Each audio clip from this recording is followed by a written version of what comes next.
All right, well, we were a little late today.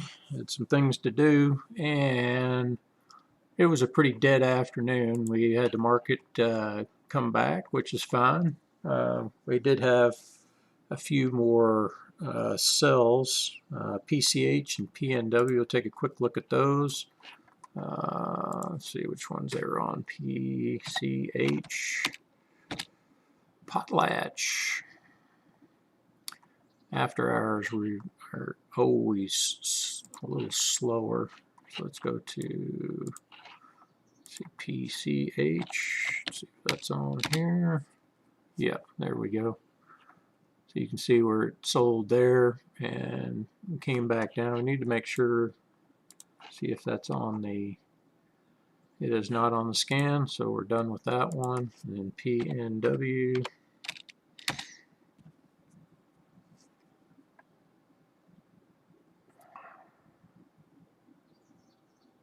It must be on this other one.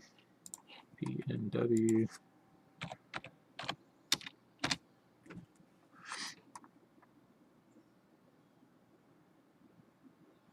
Yeah, so we closed out those two. So we can take a look and see what we did on the day. So we're just going to add the 15 or 509 and the 1678, and I come to 4625. So that keeps our average going.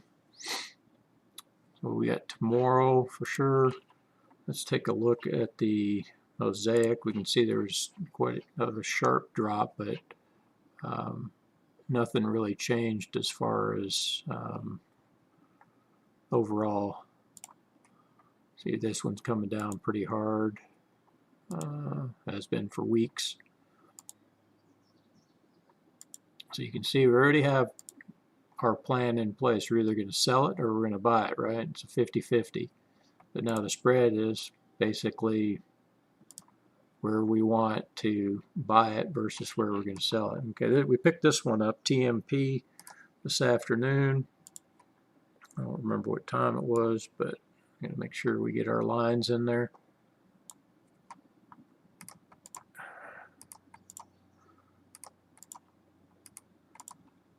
As we're buying on, we bought on our mean. This is our mean. That's our average price.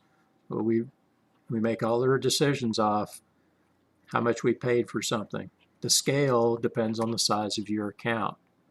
If your account is small, your trade should be small. It's that simple. You start trying to, swing for the fences because you're impatient or you want to be a millionaire next week. It's like buying a lottery ticket. You're not going to win. You might get lucky and make a couple $1,000s here and there, but in the end, you're going to end up losing money. So let's go down through here and see what else we've got. CTBI. We're just looking at the ones that are showing a little bit of weakness. I don't care what happens on the market. It doesn't matter to me. PKO still rising. Looks like we got NP is just even on the day. Another oil stock moving up. This is a cheap one. Still pays monthly dividends, which is pretty low, but a decent size on percentage. I'd have to look on the other one. Let's take a look and see what that is out of curiosity. We've had it a long time. PBT, yeah, 5.2%. I'll take it. Just to sit on it for years doesn't matter. And then what else we got? Let's take a look at this account. I'll go back to Mosaic. This just gives us an overall. Okay, so yeah, we closed at MMM this morning. Honeywell. Quite a few that were up on the day. Backtrack a little bit with that pullback in the market, but we don't care. Doesn't matter. We continue to do the same thing as we've done for years. Just continue to take money out of the market. If you're not trading it, all you're doing is collecting dividends. And we do not buy anything that does not pay us dividends. And it has to have a minimum dividend amount of $1.20. That's just that's not, it's an arbitrary amount. There's no science behind it. It's just the minimum amount we're willing to take to sustain growth in our portfolios. If things started to dry up and dividend yields were down, then we might look at something below that. I mean, it's right now the money is in the market. The dividends are in the market. That's what you want to be concentrating on, is how you can get the money out of the market. So it looks like we got that, sold that pretty close to the highs, but this was a predetermined sell limit. We didn't look at some chart with a line on it saying, hey, this is the time to sell it. We had a predetermined amount and we got at it.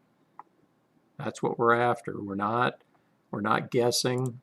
We're just using math to make our profit. Simple math. Is there an alert on this one? 77. Yep.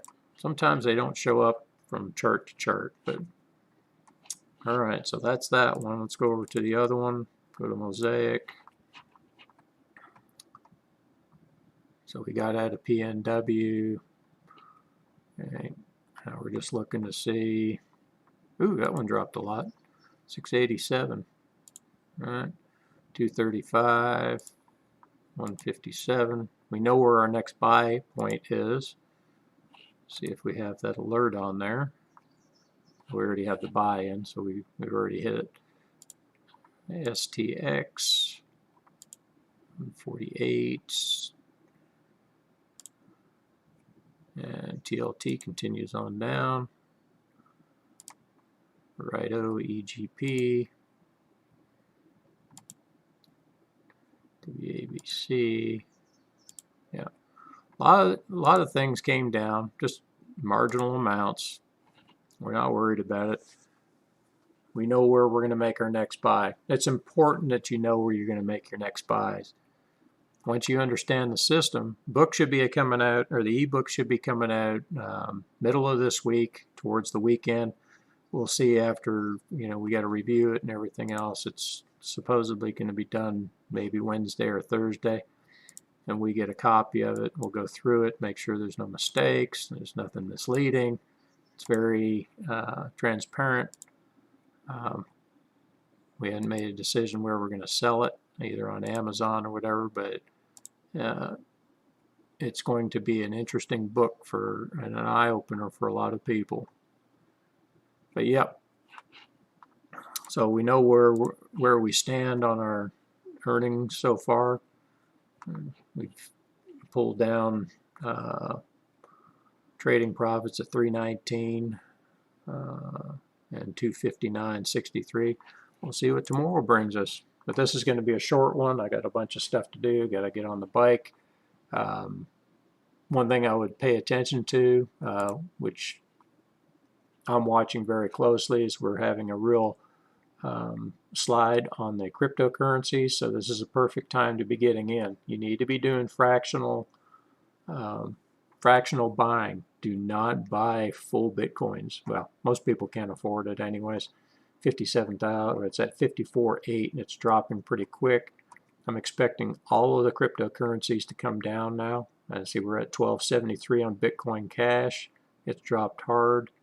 I do not put my trades in until the chart changes, meaning the end of the day. I don't look at charts for anything other than, okay, today is the end of the day. This is a weekly charts we work on Coinbase. The only thing that you can look at is daily charts. That's the longest time frame that I look at. There's really not a lot of information for weeklies, and it would be pretty hard because the bars would be so damn big because of the amount of volatility.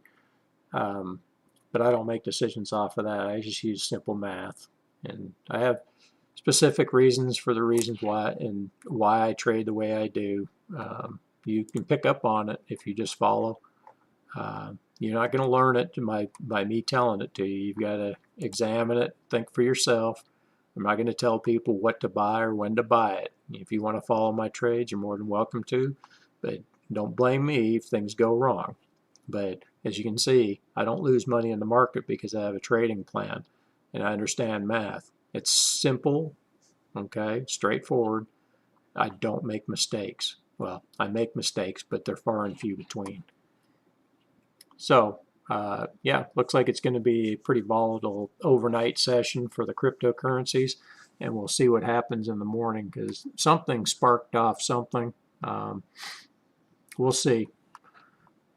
It's not a strong enough move down to make me worry about it, even though I would never worry because I'm sitting on a bunch of cash, so I'm ready to start buying, and I have my specific reasons why I buy, and it's kind of core. It's interesting how all of this is culminating together with my book coming out because to understand how not to lose money in a market that's crashing, it'll be an eye opener for you, and how you can make money on the way down, just not as much as you were making on the way up, and it makes sense. So that should be it for right now. I was trying to think of something else. Yep. Have a good night, and we'll see you guys in the morning. Later.